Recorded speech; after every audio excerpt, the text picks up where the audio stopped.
Gravy is a cloud-native payments company leveraging the power of the cloud to modernize payments infrastructure. Gravy's single-tenant cloud infrastructure reduces points of failure, ensuring that a merchant never loses a transaction. Gravy's no-code platform enables merchants to orchestrate payments and risk services across multiple providers, making it easy to deploy, test, and learn what services work best to optimize payments for your business. To see how Gravy can take the complexity out of running your own payments infrastructure, visit gravy.com. That's gr4vy.com. Welcome to Total Retail Talks, your podcast channel for retail knowledge. Hello, and welcome to this episode of Total Retail Talks. I'm Joe Keenan, Editor-in-Chief of Total Retail. I am joined on today's episode by Paul Hedrick, the founder and CEO of Tecovas. And we're going to be talking today with Paul a little bit about Tecovas' retail expansion over the last year plus and the growth in the business. So thank you for joining me today, Paul. Well, Joe, thank you for having me. So to get us started, why don't you tell our audience a little bit about Tecovas for those that might not be familiar with the company, and then also tell us a little bit about your background as well in terms of your professional background. Sure, of course. So Tecovas, we are almost 6 years old, I think, right around by the time this comes out, we'll be around our birthday.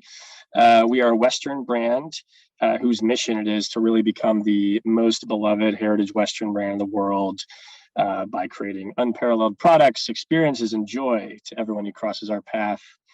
Now that's our actual mission and vision statement, but I think most people know us as a direct-to-consumer brand, the first one in the Western world. And, we make really high-quality cowboy boots, apparel, and more, and sell them directly through our online and physical retail channels.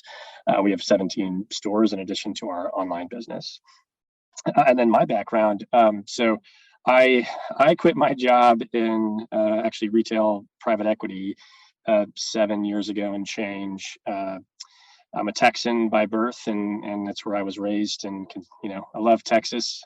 I was living in New York at the time, however, working in private equity and consumer investing. And before that, I'd been a consultant. And I moved to Austin 7 years ago to start Tecovas, mostly because I couldn't get this bug out of my head, and I had to create the brand that I thought was missing in this category. Yeah, that's a perfect segue into what I wanted to follow up with in terms of your inspiration for launching Tecovas. You mentioned that you were in kind of the retail industry, but from more of a private equity side and not really the day-to-day operation of a retail business. Tell us a little bit about, why Tecovas, what was your inspiration there? Yeah, I think the one important piece of background is that, me as a person, growing up, I was really a creative person. I considered myself a creative. That's what I thought I wanted to do with my life, even at many points. Kind of in my childhood into high school, I was an artist as a kid and played music my whole life and thought I wanted to be an architect or something that sort of blended the creative with the left brain. And I ended up kind of getting away from that for a little while. Went to college and studied econ and economics and math and got into consulting. And then, really the reason I was working at this place I was working, which was a wonderful place to work and an amazing job. I got to work, they're really a brand building private equity firm, and got to be exposed to what I really was passionate about, which is products and brands and creation. And I was never directly involved in those decisions or actions, if you will, at any of the brands that we worked with or owned or had invested in. But that exposure to it was really a light bulb moment for me in terms of my personal desires and career path. And that's when I started thinking about what entrepreneurialism could look like for me, was when I had this realization that I could start to maybe blend that original right brain side of me that I hadn't necessarily nurtured for the last 5 or 10 years.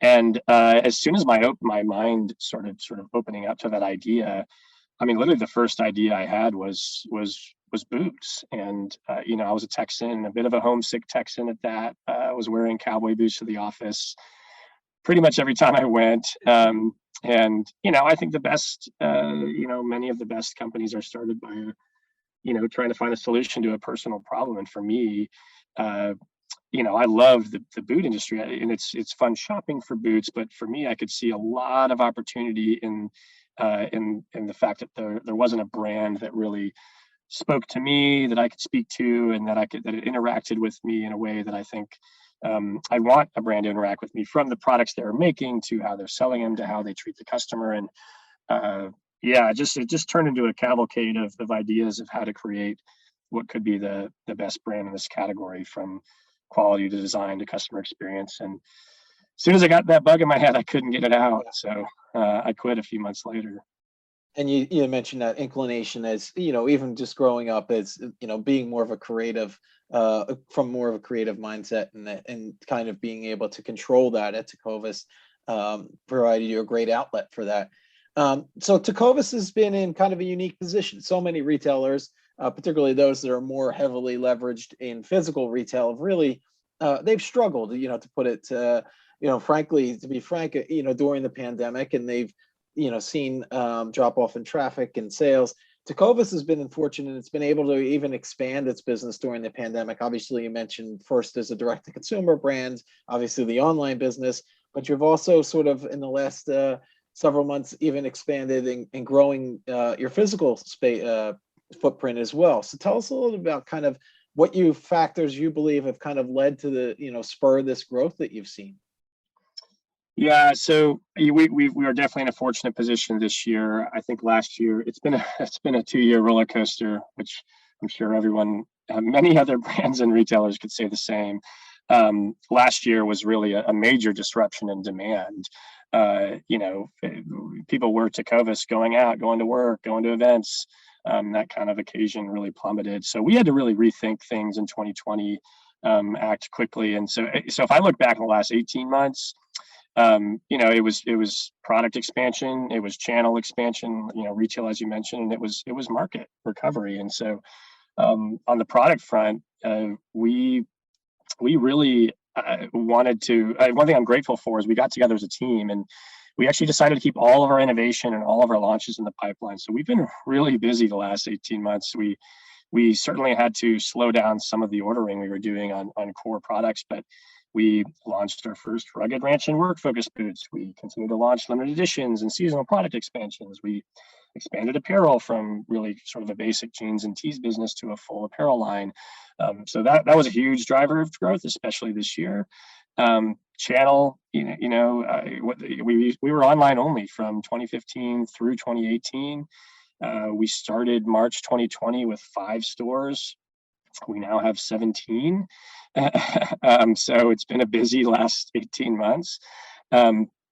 And really what I was proud of is we stuck with our commitments. And at the end of the day, I knew a lot of retailers and brands that drew a hard line and closed or tried to, get out of paying for leases and whatnot. And, we played the long game. We were new. We were still in the early days of opening stores. We might have 50 or 100 stores someday. So, kind of jerking around our potential landlord partners and when we're trying to open stores 5 to 10 or 15 didn't feel like the right move. And so that was good because the stores have been profitable and productive really since we were able to reopen them last summer. And then honestly, market recovery. I mean, it's interest in Western has been on the rise. I mean, it was a 20 or 30 year low last summer, and it's a 20 or 30 year high in this fall, which is kind of crazy. We would have been growing anyway, but it's really nice to have some tailwinds that are back as opposed to the headwinds we faced last year.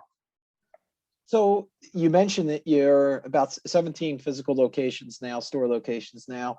You could see the brand somewhere, could be 50, 100 in the future. Tell us a little about, the investments that you've made in brick and mortar retail over the last year plus, the opening of your new stores. And then also, though, kind of looking ahead, what role does physical retail play in Tecovas's future? Yeah, it's a great question.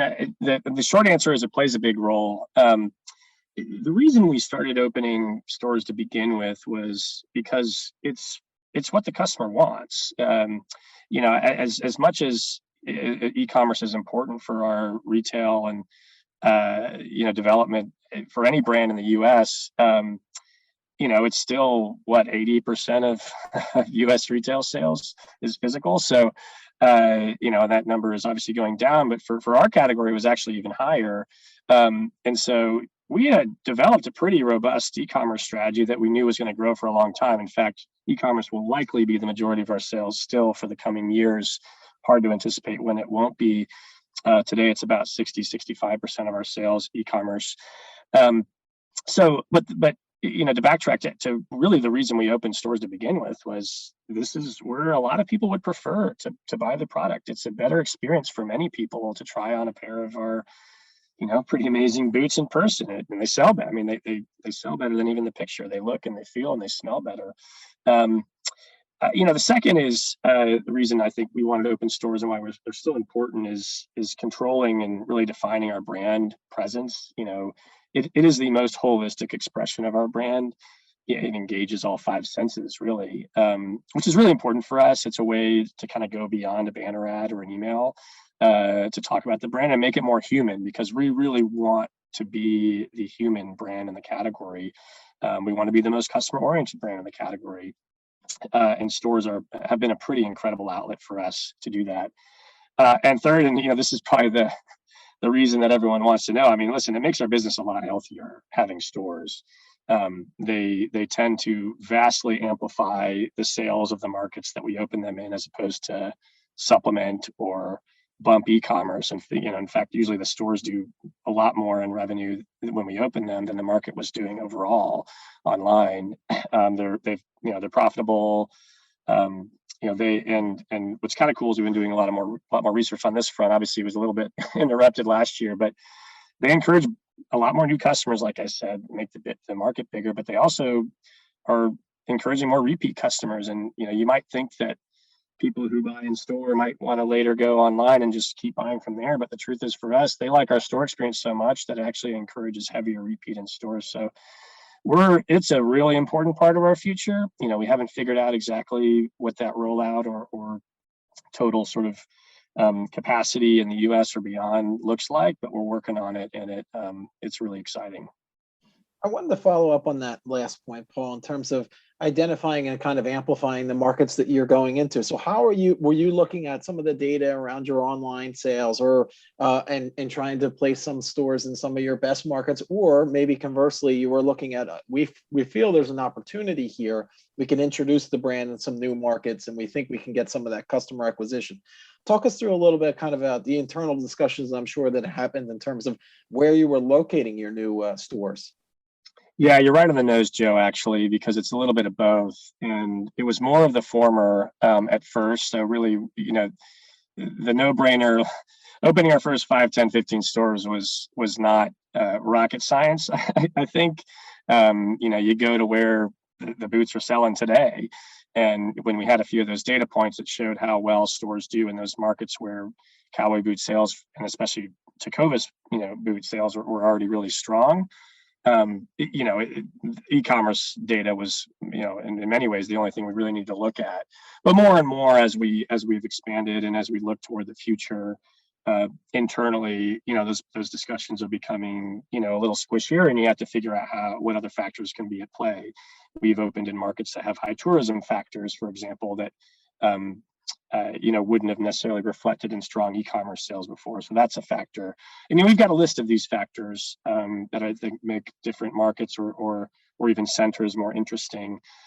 We've also thought about density within markets, and there are really strong big markets like Dallas-Fort Worth and Greater Houston, and maybe even Nashville and Atlanta someday, where it might make sense to have a multi-store strategy and a multi-center strategy. So there's lots of greenfields ahead. I think we're trying to parse those out and break them into 3, 4, or 5 archetypes and really plan out our journey from there. So you talked about kind of the one of the pillars of the mission is the brand experience, and I'm interested in terms of how Tecovas is trying to create that brand experience, making a seamless one experience across your different channels. We've talked a little bit about online and offline at this point. So talk how those kind of channels work in concert together, and and maybe how technology is aiding in those efforts to really integrate the two to make it a seamless experience for the customer. Yeah, I mean, the seamless customer experience is the dream, right? It's it's the gold at the end of the rainbow that everyone's trying to go towards. I mean, candidly, I think everyone feels behind in that department because of how fast, technology is developing and how much, how challenging supply chains are increasingly becoming. So really for us, we've become a lot more focused on this in the last year. And really even more so in the coming year or two. We've finally sort of invested in an internal technology team. So we're always looking for ways now. I mean, we're starting with the pain points first. Let's start with pain points and then talk about investment areas and foundational things we need to be doing to make that seamless online and offline experience come to play. And pain points for us, might be returns, for example, and making that seamless online and offline might just be a sort of high urgency, maybe not the most important thing in the world, but certainly a high urgency pain point to cover. But we're lucky. We brought on NetSuite, for example, in 2018, and I would consider that a foundational technology that we invested in because we really needed an ERP system to integrate all the aspects of our business. And I think without that, we're realizing one foot needs to go in front of the other in order to deliver inventory across channels seamlessly.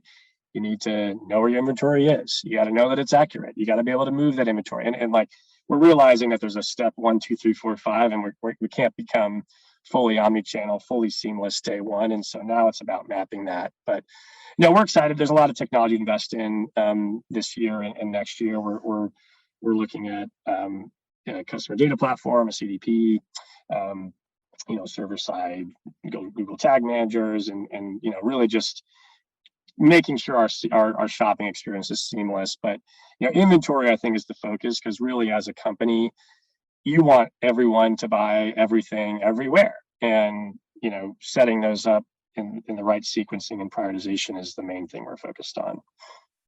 With that inventories, and you might have this operational at this point, or maybe this is something that's on the roadmap in terms of some of the omni-channel services that we're seeing more and more of that consumers are adopting, such as buy online, pick up in store, curbside pickup, or ship from store, even for some online orders. Is that something that you guys are looking at as well? That's all part of our future. We're building off our foundation one layer at a time, and right now the foundation is inventory, which NetSuite was the technological foundation, and then we're adding on top of that. And I mean, it sounds basic, but the truth is, we opened our retail channel. We started opening stores without really making massive investments in technology. We feel pretty lucky to do that. We were able to leverage Shopify, for example, without having to build an entirely new store commerce channel, for example. And now we're realizing, okay, this is going to work. We got to be able to scale this channel, and inventory. It starts with that. It starts with just being able to move inventory around. Right. But yeah, I think some of those, BOPIS, ship from store, some of those features for the customer will be more beneficial for us than others. I think ship from store will be more beneficial than, say, buy online, pick up in store, for example. Yeah. Just because our inventory, we're a very size intensive company. A lot of our men's footwear, for example, has 30 different sizes. So carrying all that inventory in all, 20, 30 plus feature stores or whatever is going to become more challenging. And so being able to make sure, the Atlanta store can get something from the Charlotte store and is actually more important, I think, than someone ordering a pair of ropers, and then going tomorrow to pick them up at the store a mile away and then realizing they need a different pair or they liked a different color they saw. So there's definitely a prioritization that's going to happen. So we've talked a lot about the positive momentum that Tecovas has generated, both within its store channel as also online as well. There's obviously, though, headwinds that exist within the industry too. Specifically, one that I wanted to see how they might be impacting your brand or supply chain and staffing. So tell us a little bit about those particular challenges that so many retailers are dealing with right now and how they might be impacting you at Tecovas. Yeah, it's a good question. I mean, listen, by far and away, the biggest challenge we had to deal with in the last 18 months was just the exogenous impact on our category itself from a demand perspective. So thankfully, knock on wood, that we're in a better spot there. for both supply chain and staffing and personnel, and especially in the retail and the field world, we're actually luckier than most. I mean, don't get me wrong; both of those are probably bigger challenges now than they ever have been and may ever will be. But I think we're actually luckier than many other retailers and brands because the vast majority of our supply chain, for example, is in North America. So we're not really subject to sort of catastrophic level shutdowns in Asia, China, Vietnam, major ocean shipment delays, for example. So if you count the problems that other retailers are running into, again, knock on wood, we've been relatively lucky. But I mean, listen, we're rolling with the punches. Leather is hard to get. Everything is delayed. Factories that had to shut down last year it's been challenging for them to ramp up staffing. So those are the kind of challenges we're running into. But it's more of a 1 to 3 month challenge than a 6 to 12 month challenge. At least, I mean, in terms of its impact on our business and like delays and how we've had to reorient things. On the staffing front, it's really not an insurmountable one for us because, listen, we generally offer a great place to work. We've always paid our employees above market. It's a fun and work environment. The stores, it's focused on customer experience more than anything else, which is, really what most people want to do. I mean, their job is to make it fun and make people happy. So, it's certainly hard, but we're mostly focused on making sure that can scale. I actually think I would add that the third challenge, and the one that maybe we're even more focused on as a team, is how to keep a culture together when the work environment is obviously vastly evolving in different ways, and as well as we already had this challenge of scaling a field organization, along with a corporate organization that we want to make sure feels integrated as one brand. And so trying to do all that when it's kind of unclear, if you can even tell someone to come into an office, like it's hard. Yeah. So I think culture is still, I mean, listen, it's always going to be something that great companies are focused on, but I would add that to the list of things that have been made challenging in the last year or two. Yeah, you bring up a good point. How are you guys handling that in Tecovas, specifically around bringing employees back into a corporate office? Are you, fully back in? Are you on a hybrid schedule? Is everyone still working remotely? How are you handling that? And what are you hearing from your employees there? Yeah, we're very much hybrid. I think intend to be relatively hybrid with different proportions increasing and different functions maybe increasing in their scale of being hybrid over the next 6, 12, 18 months. I mean, the truth is, like, we've realized there's some things you can do as a business pretty well remotely. And I think we've realized that there are other portions of the business that are really challenging. And so, we're still small enough that we don't have to, we can kind of be piecemeal about our strategy over the next year or two. But right now we have, our office has been open since last summer. Obviously our stores are open. And so I'm more focused on keeping those teams integrated. And, we had our first in-person all hands with the entire company and all the store all corporate and all the store managers last week. And I mean, it was amazing.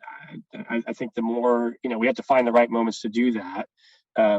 But yeah, I think the answer is mostly, I don't know, same as the answer from probably a lot of other CEOs right now, but we're still planning on it. We're just not making as many long-term decisions.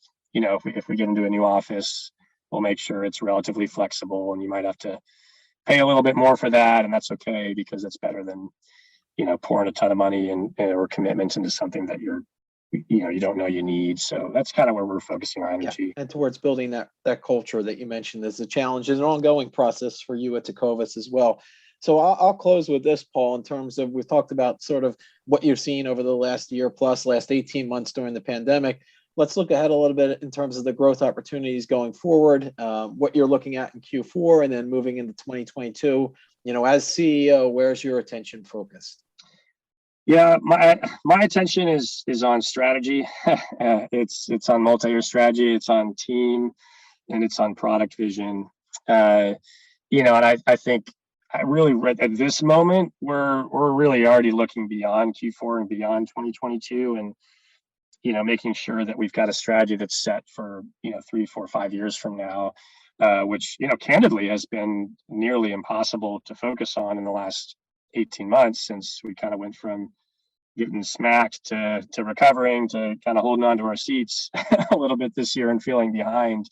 But commercially, with a strong business. So now that we have that covered, we're focusing on that future.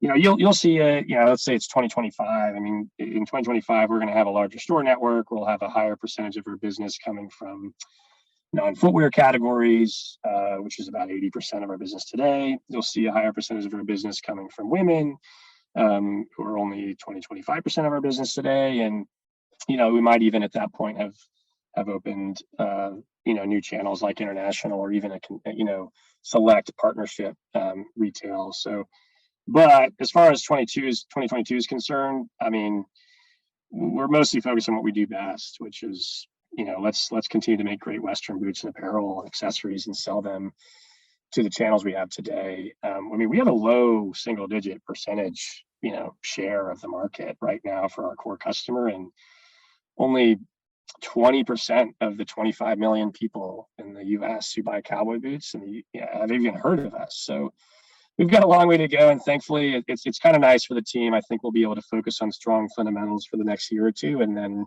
really more in the 3 to 5 year view, we can focus on building on that foundation that we're building now. So yes, mostly good things. Great. Well, I want to take this opportunity to thank Paul Hedrick, again, who is the founder and CEO of Tecovas, for joining us on today's episode of Total Retail Talks and telling us about some of the great things that Tecovas is doing as it is growing its brand. So thank you for joining me, Paul. Well, really appreciate you having me, Joe. Thanks for listening. For more information on this podcast, please check out our podcast channel page at mytotalretail.com/podcast for show notes. Total Retail Talks is available on Apple Podcasts, Google Podcasts, Stitcher, and Spotify. Make sure to subscribe on our podcast channel page as well. If you've enjoyed this episode, please take a few moments to rate and review this podcast. Thanks, and until next time, this has been Total Retail Talks. Make Gravy your payments team in the cloud. Visit gravy.com to learn more. That's gr4vy.com.